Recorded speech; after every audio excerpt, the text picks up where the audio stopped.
குரு வணக்கங்கள். வாழ்க வளமுடன். உலகெங்கிலும் இருக்கக்கூடிய கவசம் டிவி நேயர்களுக்கு எனது அன்பு வணக்கங்கள். நான் உங்கள் டிஎன்ஏ மற்றும் பிரஸ்ன ஜோதிடர் சுப்ரஜா சுரேஷ்குமார், கோவையிலிருந்து. இன்றைக்கு நம்ம பார்க்க போகிறது ஆவணி மாத பலன்கள். நிறைய நல்ல பண்டிகைகள் இந்த மாதத்தில் வரப்போகுது. கோகுலாஷ்டமி, அடுத்ததாக விநாயகர் சதுர்த்தி அண்டு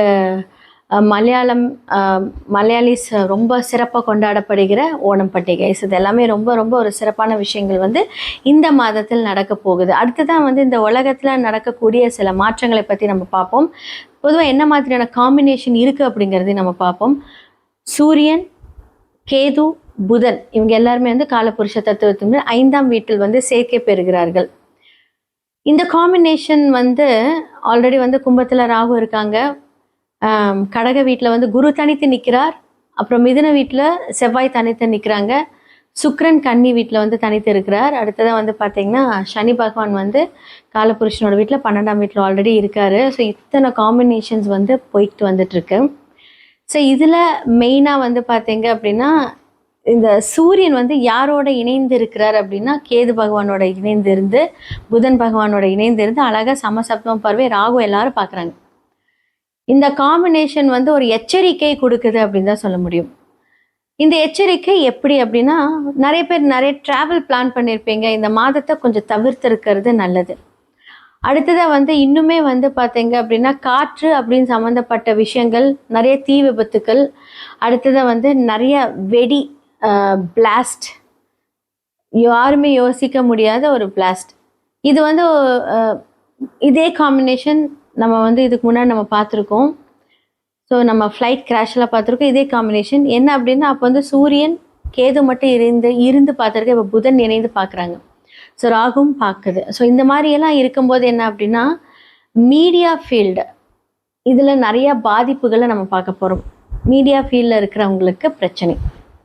அதே மாதிரி கெமிக்கல் ஃபேக்ட்ரிஸ், ட்ராவலிங் பண்ணுறவங்க இதெல்லாம் கொஞ்சம் யோசித்து நீங்கள் இந்த மாதத்தை கொஞ்சம் கடந்தீங்கன்னா ரொம்ப நல்லாயிருக்கும் அப்படின்னு தான் நான் சொல்லுவேன்.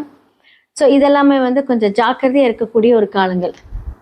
மேஷம்லேருந்து மீனம் வரைக்கும் இந்த ஆவணி மாத பலன்கள் எப்படி இருக்குது? ஏன்னா சூரியனோட டிரான்சிட் ஆகஸ்ட் மிட்லேருந்து செப்டம்பர் வரைக்கும் இருக்க போகுது. இந்த டிரான்சிட் சூரியன் இங்கே இருக்கும்போது தான் அப்படின்னா என்ன சேர்ந்துருக்கிற கிரகம் அப்படி. இவங்களுடைய ராசிகளுக்கு எப்படி இருக்குது அப்படிங்கிறத நம்ம பார்த்துடலாம். கடக ராசிக்காரர்களுக்கு இந்த ஆவணி மாத பலன்கள் எப்படி இருக்குது அப்படின்னு பார்த்துடலாம். அதாவது எவ்வளோ பிரச்சனை உங்களை சுற்றி இருந்தாலும் சனி பகவான் உங்களுக்கு 7-8 வக்கரமாக இருக்கிறாரு. இது ஒரு கோல்டன் பீரியட் அப்படின்னு சொல்லலாம். உங்களுக்கு நிறைய மாற்றங்கள் உங்களுடைய லைஃப்பில் நடக்க போகுது. இந்த சனி பகவான் வக்கரமாக இருக்கக்கூடிய நிமிஷத்தில் உங்களுக்கு என்னென்ன விஷயங்கள் ரொம்ப ஃபேவராக வேணுமோ எல்லாமே சாதிச்சுக்கோங்க அப்படின்னு தான் நான் சொல்லுவேன். 5-10க்கும் இருக்கக்கூடிய செவ்வாய் உங்களுடைய லக்னத்திலேருந்து 10ஆம் இடத்தில் விரயஸ்தானத்தில் உட்காந்துட்டு இருக்காரு. புதன் உங்களுடைய 2ஆம் வீட்டில் சூரியன் கேதுவோடு இணைந்திருக்காங்க. வார்த்தைகளில் கவனம். அதாவது மோஸ்ட்லி கடக லக்னக்காரர்கள் ராசிக்காரர்கள் ரொம்ப அமைதியாக இருப்பாங்க. ஆனால் அந்த அமைதியிலோட பின்னாடி பார்த்தீங்க அப்படின்னா நீங்கள் செய்யக்கூடிய சம்பவம் ரொம்ப பெருசாக இருக்கும். அப்போ 2ல் சூரியன் ஆல்ரெடி அந்த சூரியன் எங்கே இருக்காரு அப்படிங்கிறது அடுத்த விஷயம். இப்போ கோச்சாரத்தில் அவரோட ஆட்சி வீட்டில் இருக்காரு. உங்களோட சுய ஜாதகத்தில் எப்படி நம்ம பார்க்கணும். அப்போ இந்த சூரியன் வார்த்தைகளை கடுமையாக்குவார். கூட கேது இருக்கும். புதன் விட்டுருங்க. புதன் புத்திசாலித்தனமாக 2 விதமாக பேச வைத்தாலுமே சூரியன் கேது இணைவு தன்னுடைய வார்த்தைகளில் கவனம். 8 வக்கரமாக இருக்கிறதுனால குடும்பத்தில் ஏதாவது ஒரு பிரச்சனை இருந்ததுன்னா இது எல்லாமே கொஞ்சம் சரி செய்துக்குவீங்க. ஃபேவராக நடக்கக்கூடிய ஒரு காலகட்டம் தான் இந்த டிசம்பர் வரைக்கும். சூப்பர் அமோகமாக இருக்குது கடகத்துக்கு.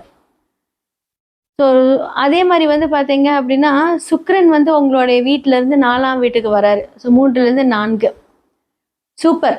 அதாவது என்ன அப்படின்னா ஒரு புதுசான ஒரு விஷயங்கள் ரொம்ப ஒரு ப்ளஷிங்காக நடக்க போகுது உங்களோட வாழ்க்கையில்.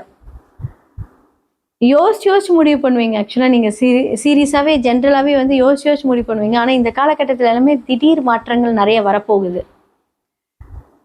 நிறைய பேர் வேலைக்கு நீங்கள் ட்ரை பண்ணிட்டு இருப்பீங்க. இந்த மாதத்தில் கண்டிப்பாக வேலை கிடைக்கும். சூப்பராக கிடைக்கும். தொழிலில் நல்ல முன்னேற்றங்கள், தொழில் சார்ந்த விஷயங்கள். அதே மாதிரி பார்த்தீங்கன்னா சிறு தூர பயணங்கள் நிறைய போய்கிட்டே இருப்பீங்க.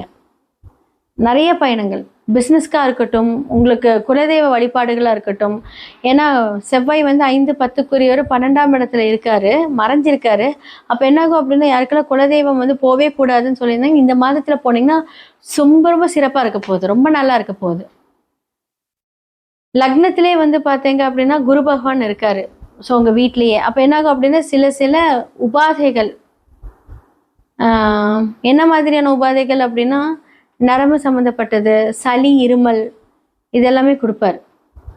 ஸோ 2ஆம் வீட்டில் வந்து கேது சூரியன் இருக்கும்போது வார்த்தைகளில் மட்டும் கொஞ்சம் கவனமாக இருங்க. உங்களை தேடியெல்லாம் வரும்போது என்ன அப்படின்னா நீங்கள் ஜென்ரலாகவே வந்து நார்மலாக பேசிக்கோங்க. எந்த ஒரு வாக்குறுதி மட்டும் இந்த காலகட்டத்தில் கொடுக்காதீங்க, அவ்வளோதான். ஸ்டூடெண்ட்ஸ் எல்லாமே வந்து பார்த்தீங்கன்னா உங்களுடைய எதிர்பார்த்த ஸ்டடீஸ் எல்லாமே ரொம்ப நல்லா பண்ண போகிறீங்க. ஸோ நிறைய பேர் வந்து புது புது பிஸ்னஸ் நீங்கள் ஸ்டார்ட் பண்ணுறதா 7க்குரியர் வக்கரமாக இருக்கார், சூப்பர். ஏன்னா 7க்குரியர் அவரே தான், 8க்குரியவர் அவரே தான். ஆனாலும் 8 நல்லா இயங்கும்.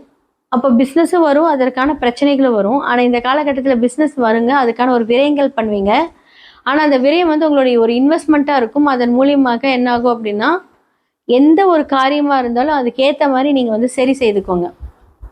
சுய ஜாதகத்தில் பாருங்கள். ஸோ அந்த கிரகங்கள் என்ன மாதிரியான சாரம் வாங்கியிருக்கு, என்ன மாதிரியான தசாபுக்தி நடக்குது, நம்ம என்ன மாதிரியாக நம்ம வந்து மாற்றிக்கலாம் அப்படிங்கிறது. முக்கியமான விஷயம் வந்து என்ன அப்படின்னா அதிரடியான மாற்றங்கள் வரும் அப்படின்னு நான் சொல்லியிருக்கேன். யாராவது உங்களை வந்து பேசி கன்வின்ஸ் பண்ணுறாங்க அப்படின்னா இந்த காலகட்டத்தில் வந்து யார் பேச்சையும் நம்பாதீங்கன்னு தான் நான் சொல்லுவேன். கடகத்தை இப்போ திருமணம் ஆயிடுச்சா, ஒய்ஃபோட பேச்சை கேட்குறீங்களா, அவங்க அம்மாவோட பேச்சை கேட்குறீங்களா, இல்லை உங்கள் அம்மாவோட இந்த மாதிரி என்ன ஆகும் அப்படின்னா இந்த மாதிரியான ஒரு கிராஷ் வரும். ஏன்னா 2ல் சூரியன் உட்காந்துட்டாங்க இல்லைங்க, அந்த வார்த்தைகளில் கடுமை. ஸோ இதெல்லாமே வந்து பார்த்தீங்கன்னா கொஞ்சம் பார்த்துருந்துக்கோங்க. ஸோ தந்தை வழி ஸ்தானத்திலிருந்து உங்களுக்கு சொத்துக்கள் வரக்கூடிய வாய்ப்புகள் இந்த காலகட்டத்தில் இருக்குது. ஏன்னா 9க்குரியவர் வக்கரம். அதே மாதிரி வீடு கொடுத்த குரு வந்து அது லக்னத்தில் இருக்காரு. சூப்பரான ஒரு காம்பினேஷன். இந்த காலகட்டத்தில் கடகத்துக்கு எவ்வளோ கஷ்டப்பட்டாலுமே வேலை இல்லாதவங்களுக்கு வேலை கிடைக்க போட்டுது, தொழிலில் வந்து டபுள் ட்ரிபிளான ஒரு விஷயங்கள் நடக்க போகுது. நான் சொன்ன சின்ன சின்ன விஷயத்த மட்டும் மாற்றிக்கோங்க, மற்ற எல்லா விஷயமும் ரொம்ப நல்லா இருக்க போகுது. இந்த மாதத்தில் யாருக்கெல்லாம் ஃபேவர் அன்ஃபேவர் எல்லாமே நம்ம பேசியாச்சு. இது எல்லாமே பொது பலன்கள். இப்போ வந்து நான் சொன்ன வீடியோ ஸ்டார்டிங்கில் நிறைய பிரளயங்கள் நடக்கும் அப்படின்னு நான் சொன்னேன். அரசியலில் நிறைய மாற்றங்களும் நடக்கும் இந்த காலகட்டத்தில். அப்போது அரசு தொடர்பு அரசியல் சார்ந்தவர்களுக்கெல்லாம் இந்த மாதத்தில் பிரச்சனைன்னு கேட்டால் கம்ப்ளீட்டாக பிரச்சனை. அதான் நான் சொன்னேன், யாருக்கெல்லாம் நல்லது நடக்கும்னு நினச்சிங்களோ அவங்களுக்குலாம் வந்து பார்த்திங்கன்னா ஆப்போசிட்டாக நடக்கும். யாரெல்லாம் இதை நமக்கு நடக்கவே நடக்காதுன்னு நினைக்கிறோம் அவங்களுக்கு வந்து அப்படியே ப்ளூமாக இருக்கும். அப்போ சூரியனுக்கு இது ரொம்ப ஒரு ஃபேவரான டைம்னு கேட்டால் கண்டிப்பாக கிடையாது. ஸோ அப்போ சூரியன் சார்ந்த ஒரு விஷயங்கள் எல்லாத்துக்குமே வந்து கொஞ்சம் ட்ரபுள். ஆனால் பிரச்சனை வந்து பார்த்திங்கன்னா இப்போ கொஞ்சம் வக்கரகதி ஆயிருக்கனால வந்து அது கொஞ்சம் ப்ராப்ளம் இல்லை. ஆனால் இது என்ன ஆகும் அப்படின்னா பதுங்கி பாயறதுக்கு ரெடியாக இருக்கும்னு அர்த்தம். பிரச்சனைகளை சொல்கிறேன், நீங்கள் இல்லை. அப்போ சூரியன் சார்ந்த ஒரு தடைகள் தாமதத்தில் இருக்கும்போது என்னாகும் அப்படின்னா அவங்க கண்டிப்பாக அந்த சூரிய பகவானுக்கு உண்டான அந்த பரிகாரத்தை பண்ணணும். அது உங்களோட ஜாதகத்தில் ரிஃப்ளெக்ட் ஆயிருக்காங்கிறது பொது பலன்களை பார்க்க முடியாது, சுய ஜாதகத்தில் மட்டுமே பார்க்க முடியும். என்ன மாதிரியான பரிகாரங்கள் பண்ணால் நிறைய பேர் எங்கிட்ட வந்து சொல்லுவாங்க, மேம் நான் எல்லா கோயிலுக்கும் போயிட்டு நானே சில கோயில்களெல்லாம் சொன்னேன், இதெல்லாம் போயாச்சுன்னு எனக்கு எதுவும் நடக்கலை. அப்போ 9 அப்படின்னு சொல்லக்கூடிய கோவில் அப்படின்னு சொல்லக்கூடிய ஒரு கிரகங்கள் ஏதாவது ஒரு பிரச்சனையிலையோ இல்லை வக்கரமாக இருக்கோ அப்படின்னா நீங்கள் கோயிலுக்கே போனாலுமே என்னாகும் அப்படின்னா அது பலன்கள் நடக்காது. அப்புறம் எப்படி நீங்கள் கோயில் பலன்கள் சொல்கிறீங்க அப்படின்னா நீங்கள் மனதார வேண்டிட்டு வரீங்க தெரியுமா, அப்போ அந்த இம்பேக்ட் கம்மியாகும். அப்போ நம்ம செய்யக்கூடிய இந்த புண்ணிய கர்மாக்கள் மூலியமாக என்னாகும் அப்படின்னா நாம் செய்யக்கூடிய செயல்பாடுகளோட திறன்கள் மாறும். இதன் மூலியமாக தான் அந்த பரிகாரங்கள் ஆக்டிவேட் ஆகும். அது எப்போ ஆகும், நீங்கள் ஒரு போன வருஷம் போய் பரிகாரம் பண்ணிட்டு வரீங்க. ஃபார் எக்ஸாம்பிள் உங்களுக்கு திருமணம் நடக்கல, லாஸ்ட் இயர் வந்து எல்லா பரிகாரமும் பண்ணியாச்சு, ஆனால் ஸ்டில் எனக்கு வந்து மாப்பிள்ளை கிடைக்கல, திருமணம் நடக்கல, தொழில் அமையல, இல்லை தொழிலில் நஷ்டம் வருது, எல்லாம் பண்ணியாச்சு, ஏன் நடக்கல அப்படின்னா இதை எப்படி நம்ம ஆக்டிவேட் பண்ணுறோம்?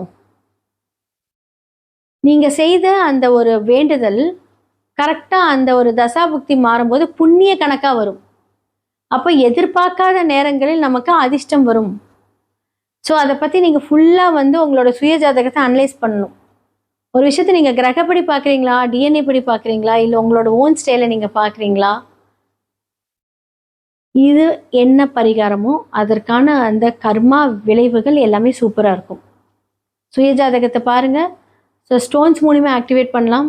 அண்டு வாஸ்து பிரச்சனைகள் எதுவாக இருந்தாலும் நீங்கள் அழைக்கலாம். எல்லாத்துக்குமே சொல்யூஷன், தி பெஸ்ட் சொல்யூஷன் இருக்குது.